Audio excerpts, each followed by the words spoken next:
We are going to see Standard 6th Social Science Term 3 Civics Unit 1 Democracy Part 2.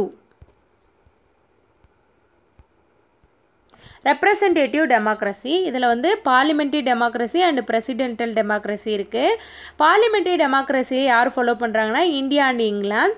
Presidential democracy வந்து USA and Canada. What is mean by democratic decision making? Question to Sujit கேட்குறாங்க. Democratic decision makingனா என்ன அப்படின்னுட்டு. In the system of democracy, the power to take decisions does not lie with the head. On the contrary, a group holds the power but adheres to the rules and regulations. இந்த democracy systemத்தில் decision எடுக்கிறதுக்கான பொறுப்பு வந்து ஹெட்டுக்கு கிடையாது. அதுக்கு பதிலாக ஒரு group கிட்ட தான் இருக்குது. அந்த குரூப் வந்து அந்த டெசிஷன் எடுக்கணும்னா சம் ரூல்ஸ் அண்ட் ரெகுலேஷன்ஸ் இருக்குது. All the members of the group holds open discussions and take final decisions only when everyone is convenienced. அந்த குரூப்பில் வந்து ஓப்பன் டிஸ்கஷன் வச்சுப்பாங்க. ஒவ்வொருத்தரும் ஒவ்வொரு டெசிஷன் சொல்லுவாங்க. ஸோ டெசிஷன் சொல்லும் போது எல்லாரும் சேர்ந்து ஒருங்கிணைந்த ஒரு ஃபைனல் டெசிஷன் தான் எடுப்பாங்க. This is called democratic way of decision making. இதை தான் வந்து டெமோக்ராட்டிக் வே ஆஃப் டெசிஷன் மேக்கிங்னு சொல்கிறாங்க. Are there rules and regulations to govern our country like the rules and regulations of this group?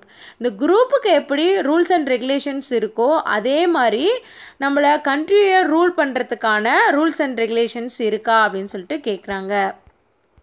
Yes, in a highly populated country like India, if people want to live peacefully, they have to follow certain rules and regulations, rights and duties properly. நம்மளோட India வந்து மக்கள் தொகை அதிகமாக இருக்குது. நம்மளோட people வந்து பீஸ்ஃபுல்லாக லைஃப்பை வாழணும் அப்படின்னா செர்டைன் ரூல்ஸ் அண்ட் ரெகுலேஷன்ஸை கண்டிப்பாக ஃபாலோ பண்ணணும். Hence the constitution of India guides us in all these aspects and plays an important role in maintaining law and order. நம்மளோட இந்தியா கான்ஸ்டியூஷன் வந்து கரெக்டாக நம்மளை வந்து கைட் பண்ணுது. ஸோ நம்ம நாட்டோட laws and orders வந்து கரெக்டாக நம்ம மெயின்டைன் பண்ணணும். Do you know? In 2007, the UNO General Assembly resolved to observe 15th September as the International Day of Democracy. 2007 September 15 அப்போ வேர்ல்டோட இன்டர்நேஷ்னல் டே ஆஃப் டெமோக்ரஸியாக UNO வந்து அறிவிச்சிருக்கு. What are the rights given in our constitution? நம்மளோட கான்ஸ்டியூஷனில் வந்து நம்மளுக்கு என்ன rights இருக்குது அப்படின்னு சொல்லிட்டு குறிப்பிட்டிருக்கு அப்படின்னு சொல்லிட்டு கேட்குறாங்க. Our constitution ensures freedom, equality and justice to everyone. நம்மளோட கான்ஸ்டியூஷனில் வந்து ஃப்ரீடம், எல்லாத்துக்கும் ஃப்ரீடம், ஈக்குவாலிட்டி, எல்லாத்துக்கும் வந்து ஈக்குவாலிட்டி, எல்லாத்துக்கும் நீதி அப்படின்னு சொல்லிட்டு குறிப்பிட்டிருக்கு. What other features are found in our constitution? நம்மளோட கான்ஸ்டியூஷனில் வந்து வேறு என்னெல்லாம் இடம்பெற்றிருக்கு? It defines the political principles, the structures of the government institutions and methods to follow these rules and regulations, the powers and responsibilities. நம்மளோட கான்ஸ்டியூஷனில் வந்து political principles இருக்குது, government இன்ஸ்டியூஷனோட structure இருக்குது, எப்படி ரூல்ஸ் அண்ட் ரெகுலேஷன்ஸை ஃபாலோ பண்ணுங்கிற மெத்தட்ஸ் இருக்குது, அந்த government இன்ஸ்டியூஷன்ஸோட powers and responsibilities இருக்குது. And also it fixes the rights and duties and the directive principles of the citizens. அது மட்டும் இல்லாமல் ஒவ்வொரு சிட்டிசனோட ரைட்ஸ் இருக்குது, டியூட்டிஸ் இருக்குது, டைரக்டிவ் பிரின்சிபல்ஸ் வந்து இருக்குது. Thus our constitution provides a structure to us. அதுதான் நம்மளோட கான்ஸ்டியூஷனோட ஸ்ட்ரக்சர் அப்படின்னு சொல்கிறாங்க. Is the constitution of India such a detailed one? asked Tamilselvi in amazement. நம்மளோட இந்திய கான்ஸ்டியூஷன் வந்து ரொம்ப டீட்டெயில்டாக இருக்குமா அப்படின்னு சொல்லிட்டு கேட்குறாங்க. Indian constitution is the longest written constitution in the வேர்ல்டுலே வந்து ரொம்ப பெரிய ரிட்டன் கான்ஸ்டியூஷன் எது அப்படின்னா இந்தியன் கான்ஸ்டியூஷன் தான். It is drafted by the drafting committee of the Constituent Assembly headed by Dr. B.R. Ambedkar. That is why we call him the chief architect of our constitution, Rajasekharan concluded. நம்மளோட constitution right பண்ணுறதுக்கு constitution அசம்பிளியோட head யார் அப்படின்னா PR Ambedkar தான்.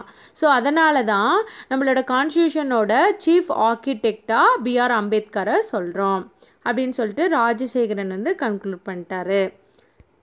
The students clapped with joy and thanked him for the simple explanation of democracy. டெமோக்ரஸினா என்ன அப்படின்னு சொல்லிட்டு ஒரு simple explanation மூலமாக ஸ்டூடெண்ட்ஸ்க்கு வந்து புரிய வச்சாரு. Democracy.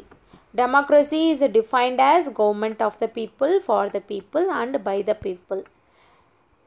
டெமோக்ரஸி மக்களாட்சி அப்படிங்கிறது மக்களால் மக்களுக்காக மக்களை நடத்தும் ஆட்சி தான் மக்களாட்சி. In a democracy, the power is vested in the hands of the people. Democracy சிஸ்டத்தில் எல்லா அதிகாரமும் பீப்புள் கிட்ட இருக்குது. For that, the people should have rights to take decisions. எல்லா டெசிஷனும் அவங்க வந்து எடுக்கலாம். Everyone cannot participate in decision making. ஆனால் ஒவ்வொருத்தரும் வந்து டெசிஷன் எடுக்கிறதுக்கு பார்ட்டிசிபேட் பண்ண முடியாது. So the representative government elected by the people to form a democratic system, all those who attain the age of 18 are given the voting rights to elect the representatives. So யாராருக்கு 18 years complete ஆச்சோ இவங்க எல்லாம் ஓட்டு போட்டு representatives வந்து தேர்ந்தெடுக்கலாம். இந்த representatives மூலமாக மக்களுக்கு தேவையான சட்டத்தை மக்களோட சார்பாக இந்த ரெப்ரசன்டேட்டிவ்ஸ் வந்து பார்லிமெண்ட்டில் பேசுவாங்க. At the same time, the representatives have the responsibility to protect the welfare of the people. அது மட்டும் இல்லாமல் இந்த ரெப்ரசன்டேட்டிவ்ஸ் வந்து கரெக்டாக பீப்புளை ப்ரொடெக்ட் பண்ணணும் அண்ட் தென் அவங்களோட கடமையை வந்து செய்யணும். World democracy. New Zealand is the first country to allow women to vote. 1893. வேர்ல்டுலே வந்து ஃபஸ்ட்டு உமனுக்கு ஓட் இருக்குது அப்படின்னு சொல்லிட்டு நியூசிலாந்தில் தான் வந்து அலோவ் பண்ணாங்க 1893 அப்போது. Voting rights to women were given in 1918 and 1920 in the UK and USA respectively. யூகேல வந்து 1918 அப்போது விமனுக்கு ஓட் இருக்குன்னு சொல்லிட்டு அலோவ் பண்ணாங்க. யூஎஸ்ஏல வந்து 1920 அப்போது அலோவ் பண்ணாங்க. At the same time the wealthy alone were given the voting rights in India. அப்போது அந்த டைமில் இந்தியாவில் ஒன்லி ரிச் ஃபேமிலி தான் ஓட்டு போடணும் அப்படின்னு சொல்கிற ரைட்ஸ் வந்து இருந்தது. Many leaders like Mahatma Gandhi kept insisting on giving voting rights to all. So அப்போது நிறைய லீடர்ஸ் அண்ட் மகாத்மா காந்தி எல்லாருமே வந்து எல்லாத்துக்கும் ஓட்டுரிமை வழங்கப்படணும் அப்படின்னு சொல்லிட்டு வலியுறுத்தினாங்க. Now in India, all the people above 18 years of age enjoy universal adult suffrage. இப்போது இந்தியாவில் யார் யார் வந்து 18 இயர்ஸ் கம்ப்ளீட் ஆகிடுச்சோ எல்லாருமே வந்து ஓட்டு போடலாம் அப்படிங்கிற உரிமை வந்து வழங்கப்பட்டிருக்கு. யூனிவர்சல் அடல்ட் பிரான்சிஸ் அதாவது உலகளாவிய வயது வந்து ஒரு உரிமைகளின்படி. Do you know பாருங்க, the world statistical data on democracy declares that 79% of the Indian citizens have faith in the democratic system. Hence, India ranks first among the democratic countries of the world. India citizen வந்து 79% Indian citizen democratic சிஸ்டத்தை வந்து நம்புகிறாங்க. So இந்த வேர்ல்டில் இருக்கிற democratic கண்ட்ரீஸ்லேயே India தான் first rank. First democracies in the world. Democracy period location significance. Greek democracy 5th century BC. Greece foundation of political philosophy அரசியல் தத்துவத்தினோட base. Rome empire's democracy 300 BC to 50 BC. Italian peninsula and Rome. Lots of expansions of the growth of civilization. San Marino's democracy AD 301 Italy. Earliest written constitution still in effect. ரொம்ப பழமையான அரசியலமைப்பு இப்போதும் ஸ்டில்லும் இருக்குது, இப்போதும் இருக்குது. The island democracy Thingvellir. The oldest and longest functioning parliament in the வேர்ல்டுலேயே வந்து ரொம்ப பழமையான அண்ட் தென் ரொம்ப காலமாக இருக்கிற பார்லிமெண்ட். அடுத்தது வந்து the isle of Man's democracy AD 927 between Great Britain and Ireland.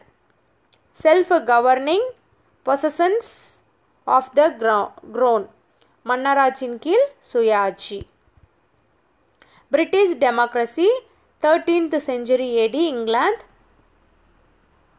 மாக்னா Carta of 1215 அதாவது 1215 எழுதப்பட்ட மகாசாசனம்.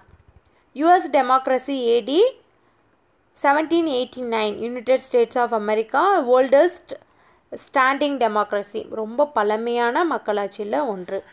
தேங்க்யூ ஃபார் வாட்சிங்.